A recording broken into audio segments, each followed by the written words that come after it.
Hi guys, Dave in Texas here, and what you're looking at is a nice little LTD F104 bass.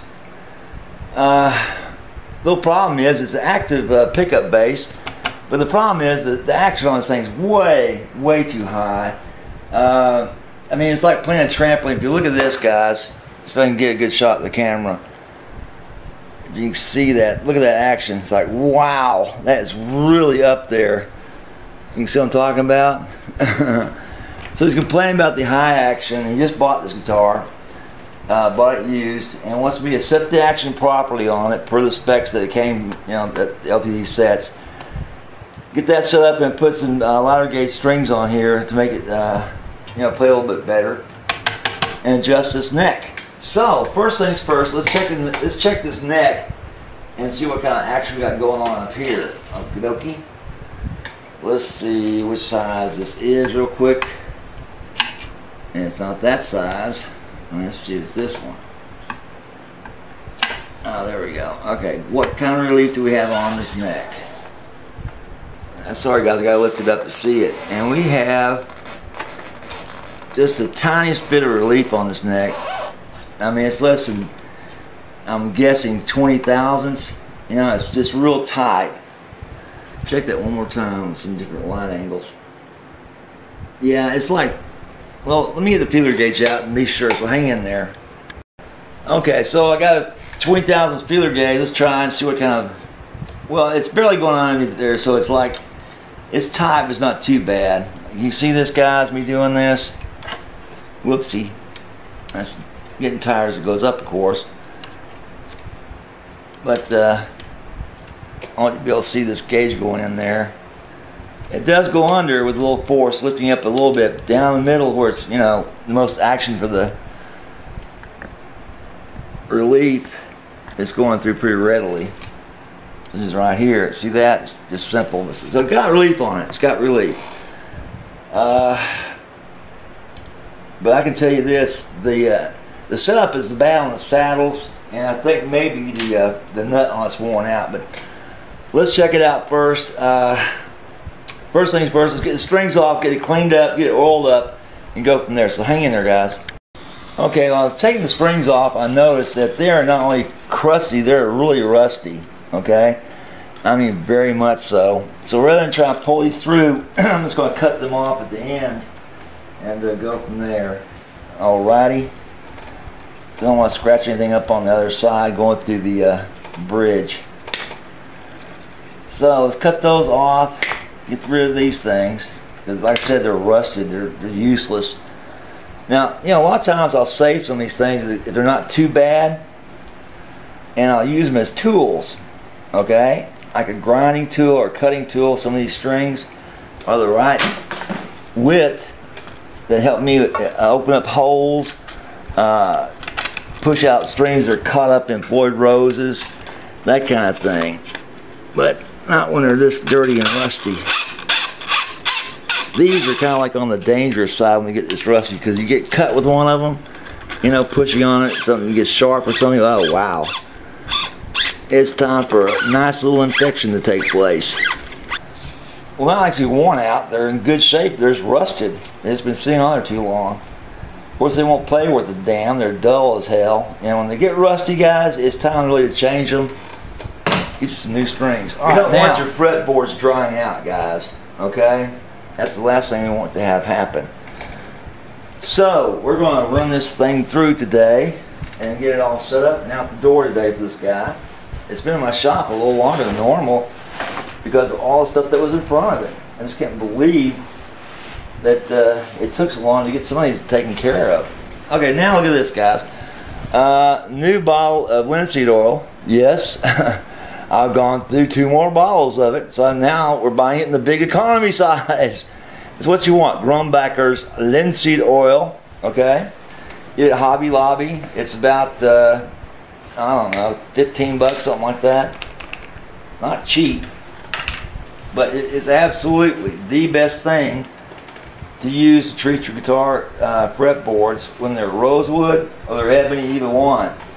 Now, of course, on a Rickenbacker that's treated, it's got poly on it, or a fender's got poly on it, it's just, you know, useless.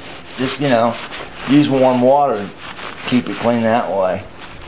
But not only does this keep this guitar clean, the linseed oil, it also adds moisture back to this wood, and that prevents it from getting those nice sharp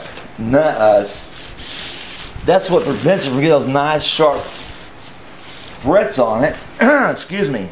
Which these are going sharp right now. They're not there yet. They could go that way once it keeps this thing oiled. Now, again, you don't do this every week or so. You just every 3 or 4 months, 5, 6 months, depending on what kind of humidity's in your house, your home. You just don't want to overdo it, make a salad out of it. But then again, you don't want it to dry out, because what happens when it dries out, it's real simple. The wood shrinks, the fret ends are exposed, the sharp parts are. They all come to a sharp little tip, which you don't want to touch, and get your hands banged up against or scratched by. And it also can cause the frets to pop out, actually pop out of the fretboard itself, and that's when you really have problems. And that's when there's really some money involved, guys. You don't want that to happen. This is that old style of a tuner, but let's give it some time, guys. Let's give it about 10-15 minutes to soak into the wood. See how much it actually soaks up, and see how much is just excess. So hang in there, guys. Okay, guys, now you know what time it is. It's time to clean these frets up. And what you guys don't see is me going through here with different erasers, okay? I use anywhere from 2 to 3 erasers depending on what my results are.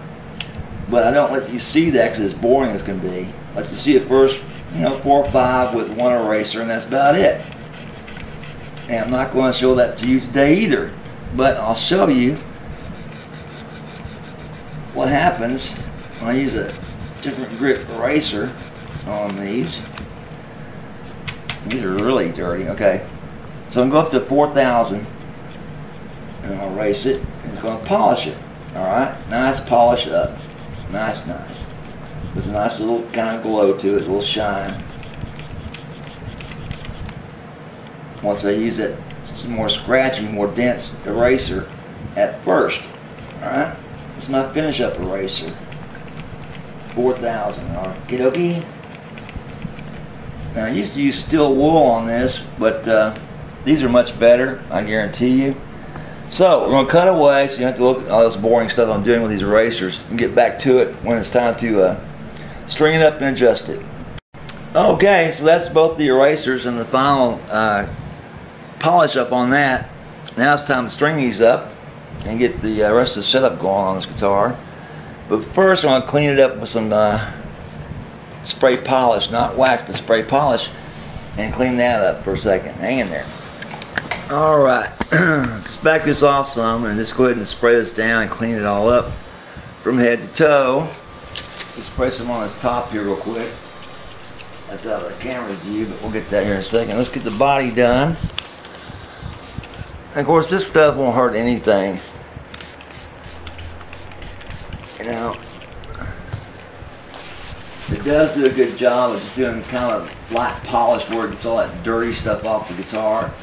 Those hand marks, sweat marks, you know, that you leave behind.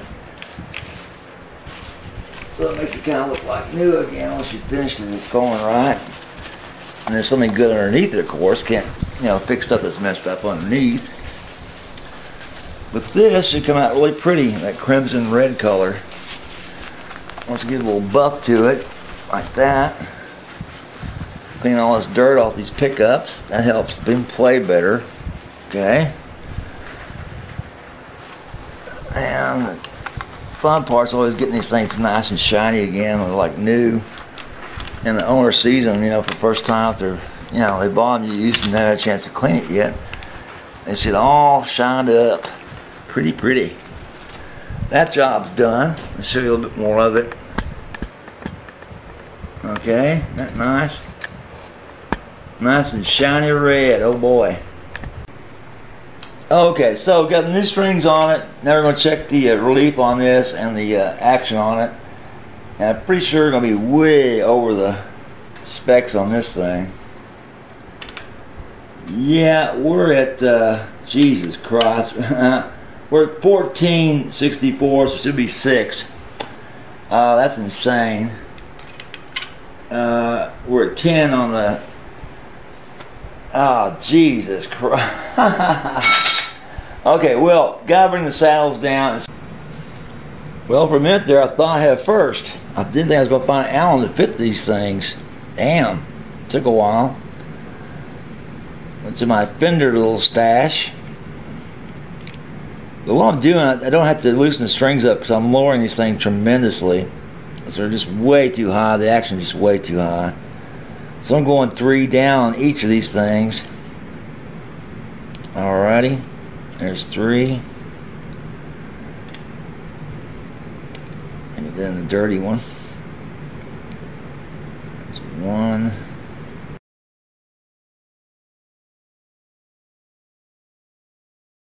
Okay, well, we got this guitar playing the way it's supposed to play again. And on 6/64 right across, down to 4/64 on the low side here, right? So it's playing really nice now, like it's supposed to. And there's no fret fuzz, thank goodness. I thought that I thought it would have enough clearance on the first fret, but it seems to be playing pretty good right now. It's got some relief on it. The only thing left to do on this thing, on this guitar, really, this bass, is to adjust the height of the pickups. So let's get to that real quick and show you how that's done. Pretty simple procedure. Okie dokie. Yeah, got Phillips. So what we do, guys, to adjust these, make sure you get the best tone from your pickups, we fret the last note, and you put this nice little non-magnetic brass bar underneath here, and it's just, these are too high. This should go underneath this. Sorry, this should go underneath this without raising this string up. Alright, that is correct. The back one's just perfect. Let's see what the other side's like. That one's perfect too. On the front pickup, it's got to come down, right? Not a lot, but it's got to come down some. So let's go ahead and lower that. That way we get that pickup to play its full note. Alright? You know, crop it or crimp that note. Get the full ring, the full shape to it. Let's see. Yeah, that's just perfect now, guys. See, it's not lifting up the string. See that?